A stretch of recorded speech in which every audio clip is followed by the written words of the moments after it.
Hello, welcome to my channel, Golden Middle Distance Races, and we're going to 1981 now, probably arguably the greatest year in middle distance running the world has ever seen. So we're going to Zurich. This is the first of 3 miles that Coe and Ovett exchanged the world record. At this moment when this race was run, Steve Ovett was the world record holder. Coe set the first world record, 3:48.95 in Oslo 1979. Ovett broke his record in Oslo again 1980, running 3:48.8, and Coe determined in his best ever year to get it back. So this is Zurich, the world class meeting. Let's see how he does.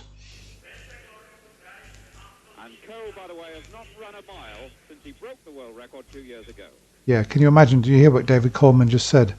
It just shows how relatively little experienced Coe was in mile running, and it is absolutely staggering that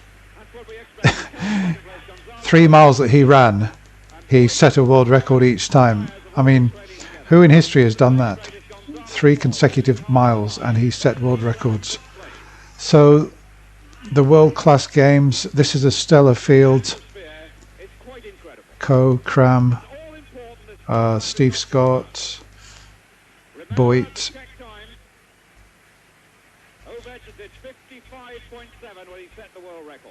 55.7 Ovett went through in 1980.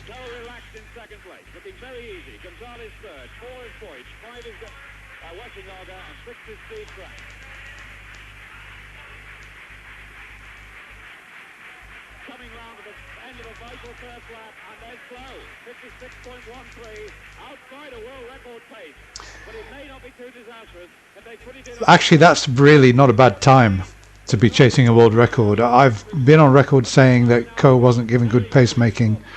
That was pretty good pacemaking. 56, Coe going through in just over 56 seconds. If only he'd had that time in Stockholm for his 1500 meter attempt.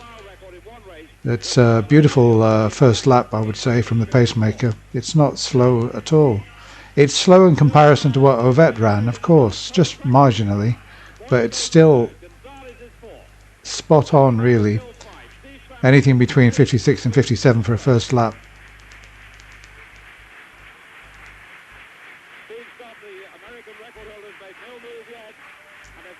Steve Scott left well behind already. They've slowed a bit there. Well, I mean, the second lap was about 57.5, 57.3 probably. Very good pacemaking, I must say. What happened in the third lap? They must have slowed significantly in the third lap. Let's see what happens. Waiting there, he's the man, he says, I'm prepared to accept going alone, and it looks as if he may well have to do. Can't afford to wait too long, and there goes Coe. Boyd follows, but can he help? Coe leads, Boyd second. So Coe's got very little pressure. He's got Boyd behind him, of course.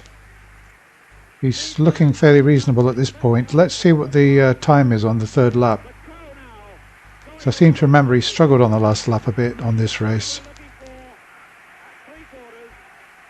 Let's have a look. 2:51, and he went through with 400 to go. Must have gone through in about okay, well, let's see.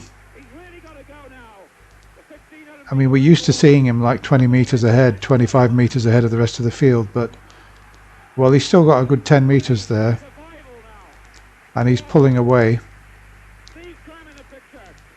Cram is there.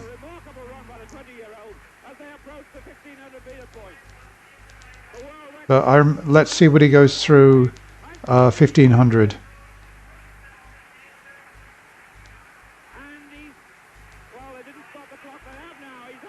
3:33.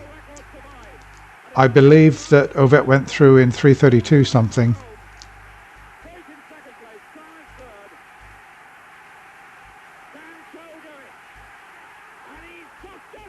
Yeah, it was a good run. was a very good run. I remember at the time he's tired.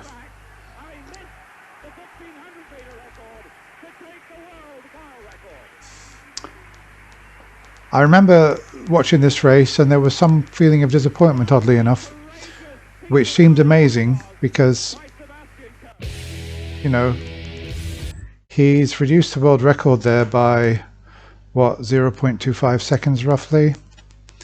And that's not bad going if you think that he only just broke the 1500 meter world record by, a tenth of a second or something like that, hardly anything at all.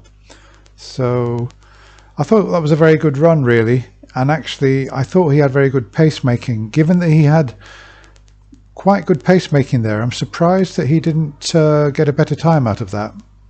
And I'd be interested in your comments about why that might be. It seemed to me that maybe he slowed at some point, at some stage in the race, after the maybe from 2.5 laps to 3.5 laps. He could have gone a bit quicker, because I noticed in the home straight he was really sprinting like crazy trying to get back on schedule. But I think that was a good run. It's a better run than a lot of people think. And we were disappointed at the time because Coe had been saying in the newspapers that, well, he'd been making claims that he would break the 1500 meter world record en route, and that he was aiming to run around about 3:45 for a mile. Well, of course, if you set that kind of target and you end up running 3:48.5, you're going to be disappointed. But maybe he was sort of setting his sights a bit too high. But I think that was a very good run. And I'm going to be doing a series of 3. I'm going to be doing the Ovett race next, his Koblenz, and then I'm going to be doing Coe's final mile in 1981 in Brussels, when he really did slice quite a chunk off it. That's all for now. Thanks for staying with me. I like looking back at these great races. It's great nostalgia, and it was an amazing time. It was a time in middle distance running when the whole country was talking about it. It was in all the newspapers. There was a lot of excitement. It was being talked about on the news. And nowadays, athletics, it's not really in the sort of limelight like it used to be, but it was really, it really captured the public imagination in the early 80s with the rivalry between Coe and Ovett. It was a special time in sport. Okay, that's all for now. I'll be back again with probably tomorrow night, if I've got time. I'll do Ovett's superb run in Koblenz. Bye for now.